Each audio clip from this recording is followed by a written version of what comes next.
Hi guys, it's Connie here. Welcome back to my channel. In today's video, I thought I would share with you guys my top tips for traveling with a toddler on a plane.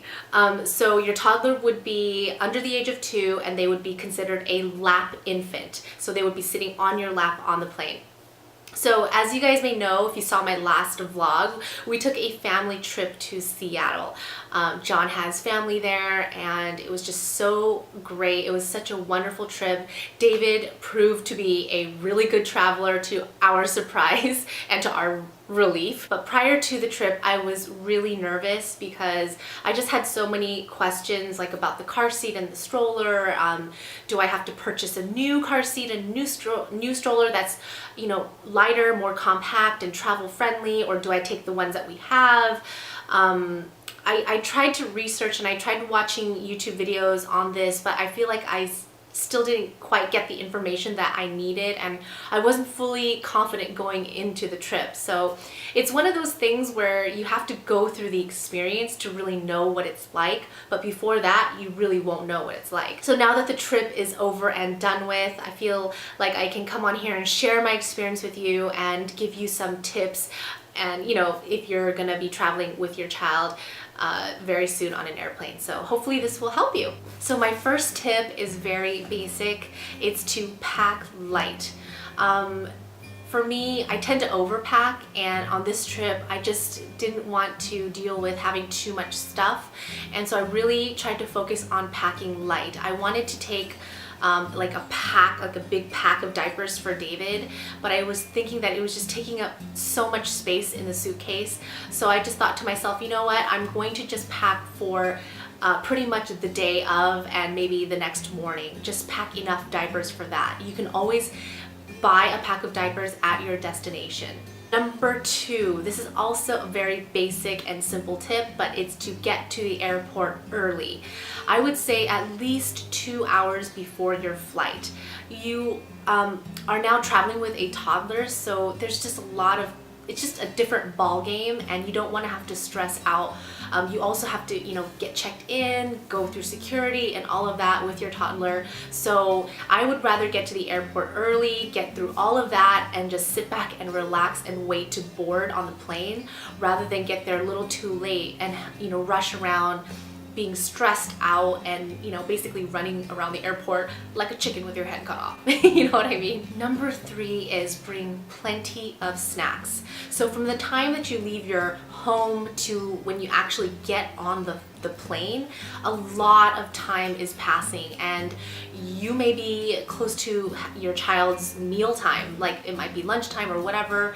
And so make sure you just have lots of snacks to keep them occupied, like while you're at the airport and also when you get on the plane. What John and I ended up doing was we ended up eating at the airport. We ended up eating McDonald's and we gave David some chicken McNuggets for lunch, and that helped a lot. So yeah, make sure you have plenty of snacks for your child. Number 4 is try to change your child's diaper right before you get on the plane to board. This is really important because you do not want to change your child's diaper in the airplane.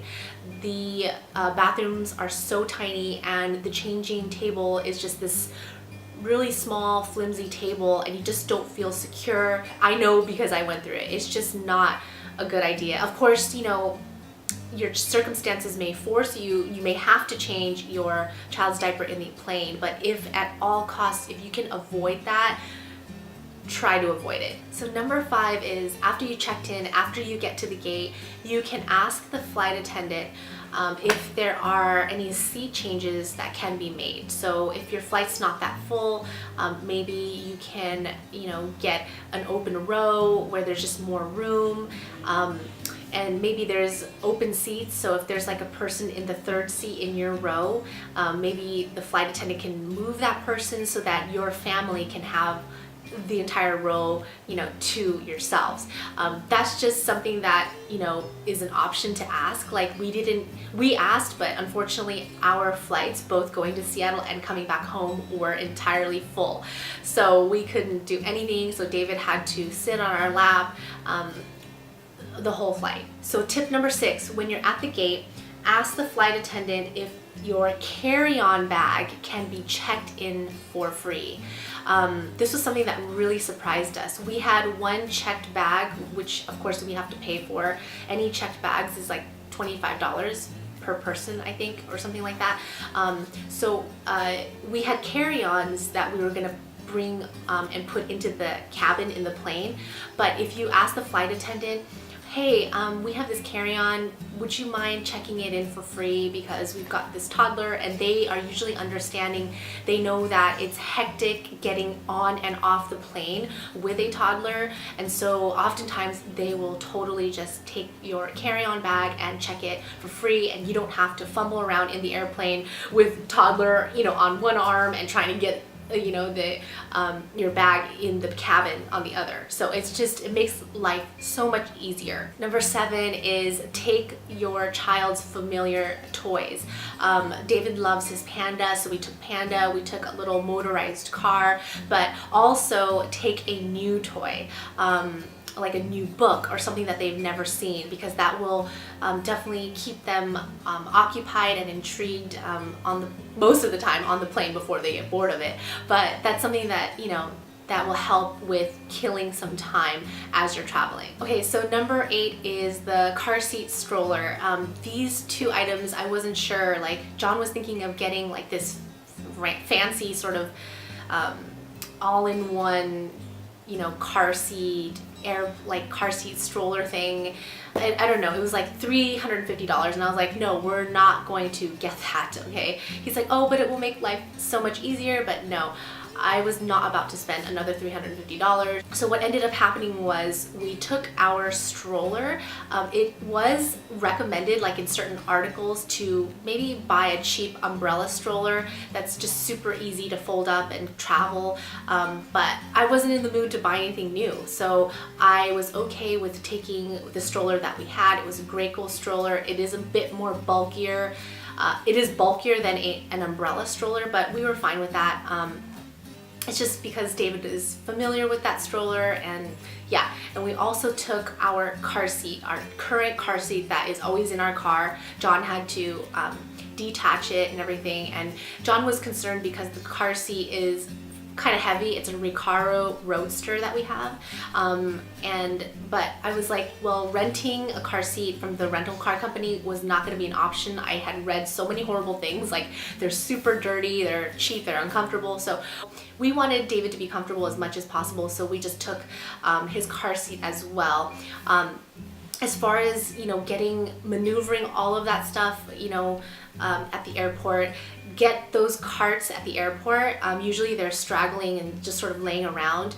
If they're stacked somewhere neatly, you might have to pay to get one of those. It was like $5, but a lot of times those carts are just sort of all around the airport, and put all your stuff on there, your suitcase, your carry-on, and the car seat, and it worked out great, and we just maneuvered that throughout the airport, and it wasn't a big deal after all. As far as the stroller goes, make sure that you have the stroller all the way up until you get to the gate. You can even stroller him down the jetway getting into the airplane, and they could take the stroller. But before you do that, you have to get the red tag from the flight attendant at that desk at the gate. So make sure you do that. And then once you give the stroller to the flight attendant right before you get on the plane, they will have the stroller for you ready when you get off the plane as well. So that was something that was nice and very convenient.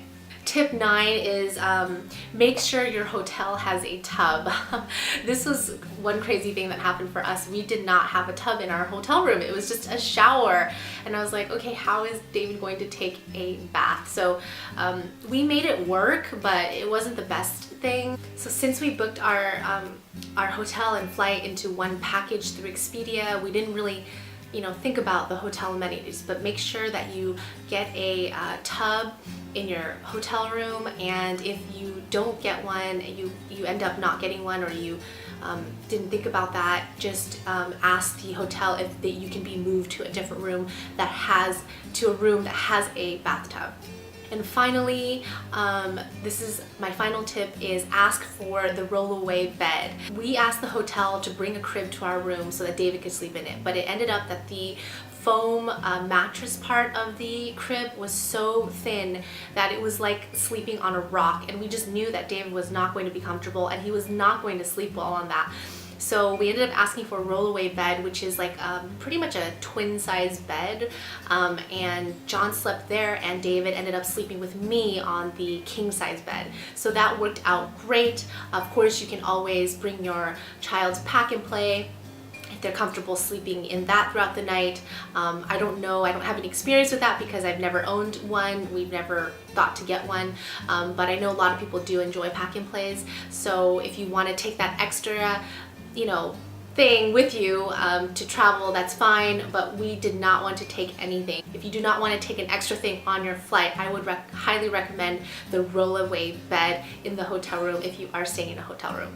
Okay, so those are my top tips. I hope you guys enjoyed this video. I hope you found it helpful, and if you have any other questions, leave them in the comments below and I will do my best to answer. Thanks for watching, and I will catch you in the next one. Bye!